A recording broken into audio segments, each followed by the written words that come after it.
Sahabat GKI Klase Solo, mari kita berdoa. Tuhan, biarlah firman-Mu pada pagi hari ini menyentuh hati kami dan mengubahkan hidup kami menjadi lebih baik. Amin. Mari kita membaca terlebih dahulu kitab 1 Raja-Raja pasal 11 ayat 1 sampai 6. Raja Salomo mencintai banyak perempuan asing. Di samping putri Firaun, ia juga mencintai perempuan-perempuan Moab, Amon, Edom, Sidon, dan Het. Padahal tentang bangsa-bangsa itu, Tuhan telah berfirman kepada orang Israel, "Janganlah kamu menyatu dengan mereka, dan mereka pun jangan menyatu dengan kamu. Sebab pastilah mereka akan mencondongkan hatimu kepada ilah-ilah mereka." Hati Salomo telah terpaut pada mereka karena cinta. Ia mempunyai 700 istri dari kaum bangsawan dan 300 selir. Istri-istrinya itu membelokkan hatinya. Pada waktu Salomo sudah tua, istri-istrinya itu mencondongkan hatinya kepada ilah-ilah lain sehingga hatinya tidak sepenuhnya setia kepada Tuhan Allahnya seperti Daud ayahnya. Demikianlah Salomo mengikuti Astoret, ilah orang Sidon, dan Milkom, ilah menjijikkan yang disembah orang Amon. Salomo melakukan apa yang jahat di mata Tuhan, dan ia tidak sepenuhnya mengikuti Tuhan seperti Daud ayahnya. Sahabat GKI Klase Solo, ada sebuah film yang saat ini sedang laris-larisnya ditonton. Ada yang bisa menebak? Ya, sebuah film asal Thailand berjudul How to Make Millions Before Grandma Dies. Untuk yang belum menonton, warning, ini spoiler. Film ini mengisahkan tentang seorang nenek yang menghadapi kenyataan bahwa hidupnya diperkirakan dokter tinggal setahun lagi karena kanker. Cucu laki-lakinya yang mengetahui kondisi ini kemudian berinisiatif untuk merawat dan menemani neneknya karena neneknya memang sendirian saja di rumah. Namun sebenarnya di balik itu, si cucu mengharapkan kalau kelak neneknya meninggal, ia mendapatkan warisan berupa rumah neneknya. Hal ini dia lakukan karena dia sedang tidak punya pekerjaan yang menghasilkan pemasukan tetap. Sehari-harinya ia menjadi YouTuber dengan memanfaatkan keahliannya bermain game. Namun, itu belum mampu menghasilkan banyak uang sehingga janjinya kepada ibunya untuk memberi uang setiap bulan tidak terpenuhi. Dan si cucu benar-benar merawat neneknya dengan baik. Mulai dari membantunya berjualan di pagi-pagi buta, memandikannya, mengantar kemoterapi, menemaninya bermain kartu, dan menemaninya ngobrol tentang apa saja. Neneknya bahkan mengatakan bahwa hidupnya menjadi lebih menyenangkan dengan kehadiran cucunya.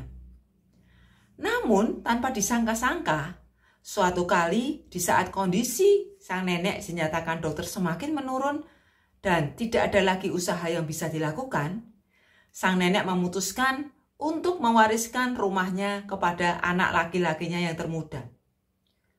Betapa kagetnya si cucu. Ia tidak terima sebab omnya ini selain tidak pernah merawat sang nenek, selama ini ia datang kalau sedang butuh uang saja. Ia bahkan tega mencuri uang sang nenek yang dikumpulkan dengan berjualan susah payah setiap hari. Uang yang dia saja yang setiap hari membantu berjualan tidak pernah diambilnya sepeser pun. Si cucu bertanya dengan keras kepada sang nenek, "Nek, sebenarnya siapa yang engkau sayangi? Siapa orang yang menjadi peringkat pertama dalam hatimu? Bukankah itu seharusnya aku yang selama ini sudah merawatmu dengan baik?" Si cucu sangat kesal, lalu pulang ke rumah meninggalkan sang nenek sendirian lagi. Tak lama kemudian si cucu mendengar berita bahwa omnya yang mendapat warisan tadi menjual rumahnya lalu kemudian mengirim neneknya itu ke panti jompo. Hatinya tergerak untuk menengok neneknya. Sampai di panti jompo, dia melihat neneknya lalu berkata, "Nek, ayo pulang ke rumahku saja. Aku akan merawatmu seperti dulu. Sang nenek menangis haru. Dan benar, dia merawat neneknya dengan penuh kasih sayang tanpa ada pamrih apa-apa lagi. Ia hanya mau membahagiakan neneknya di saat-saat terakhir hidupnya. Dan tepat ketika neneknya meninggal, ia mengetahui dari bank bahwa neneknya selama ini menabung untuk dia sejak dia masih SD. Jumlahnya sampai dia tidak bisa percaya. Lalu dia langsung menarik semua uangnya dan membelikannya sebuah tanah makam yang bagus yang memang diidam-idamkan neneknya semasa hidupnya. Dan kalau dulu dia pernah berkata dengan keras kepada neneknya, "Siapa peringkat pertama dalam hatimu?" Kini dia mengetuk peti neneknya. "Nek, kamulah peringkat pertama dalam hatiku. Beristirahatlah dengan tenang ya di makammu yang sudah aku belikan, makam idam-idamanmu." Sahabat GKI Klasik Solo, hari ini kita membaca kisah Salomo di masa tuanya yang menjadi berbalik kepada ilah-ilah lain. Dia tidak lagi menempatkan Allah sebagai peringkat pertama dalam hidupnya sebagaimana dulu ketika dia masih muda. Istri dan selirnya yang sangat banyak itulah yang kini menjadi peringkat pertama dalam hatinya. Sehingga dia mengikut saja saat mereka mencondongkan hati Salomo kepada ilah-ilah lain yang mereka sembah.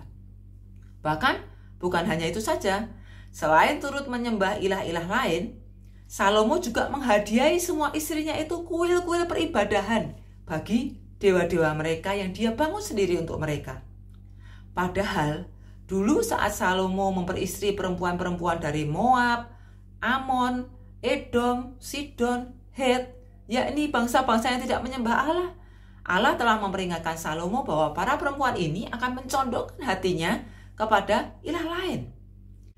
Kata mencondongkan di sini berasal dari bahasa Ibrani natah, yang artinya merentangkan, memanjangkan, mendorong hingga jauh. Kata ini misalnya dikenakan saat seseorang merentangkan kemah dan menarik pasaknya kuat-kuat sejauh mungkin untuk ditancapkan ke tanah. Nah, seperti itulah Salomo ditarik sedemikian rupa, ditarik kuat-kuat, ditarik sekencang-kencangnya oleh istri-istrinya untuk menjauh dari Allah. Dikatakan di ayat yang kedua, hati Salomo telah terpaut pada mereka karena cinta. Dan Tuhan memandang itu sebagai kejahatan. Mengapa? Apakah tidak boleh jatuh cinta? Tentu boleh. Jatuh cinta tentu tidak salah. Tetapi jangan salah, jatuh cinta juga bisa bikin masalah. Karena kalau seseorang jatuh cinta lalu meninggalkan Tuhan, tidak lagi menempatkan Tuhan sebagai peringkat pertama dalam hidupnya, maka sebagaimana dikatakan pada ayat yang ke-6, bahwa Salomo melakukan apa yang jahat di mata Tuhan dan tidak sepenuhnya mengikuti Tuhan seperti Daud ayahnya. Lah bagaimana tidak jahat?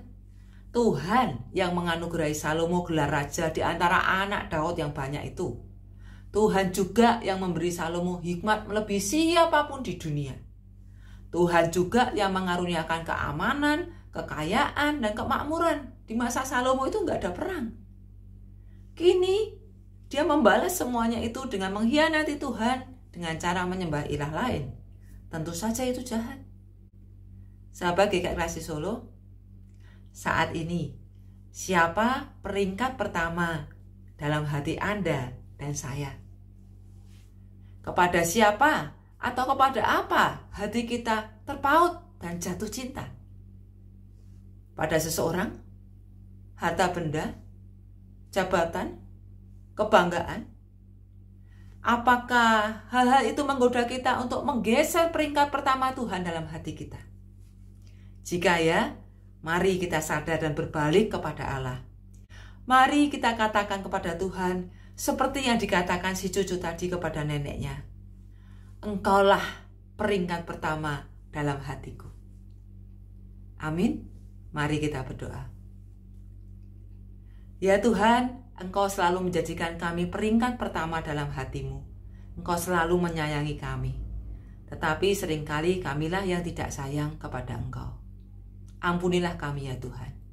Saat ini kami berdoa untuk orang-orang yang tengah menghadapi godaan untuk menjauh daripadamu dan meninggalkan Engkau. Tariklah mereka kembali ya Tuhan untuk berbalik kepadamu. Kami juga berdoa untuk orang-orang yang terlanjur hidup menjauh daripadamu dan sekarang tidak tahu bagaimana caranya untuk berbalik kepadamu. Hidup di dalam kebimbangan dan ketakutan serta kegelisahan. Kiranya Tuhan menunjukkan jalan terang kepada mereka dan menuntun langkah mereka untuk kembali kepadamu. Amin. Selamat beraktivitas dan berkarya. Tuhan Yesus memberkati.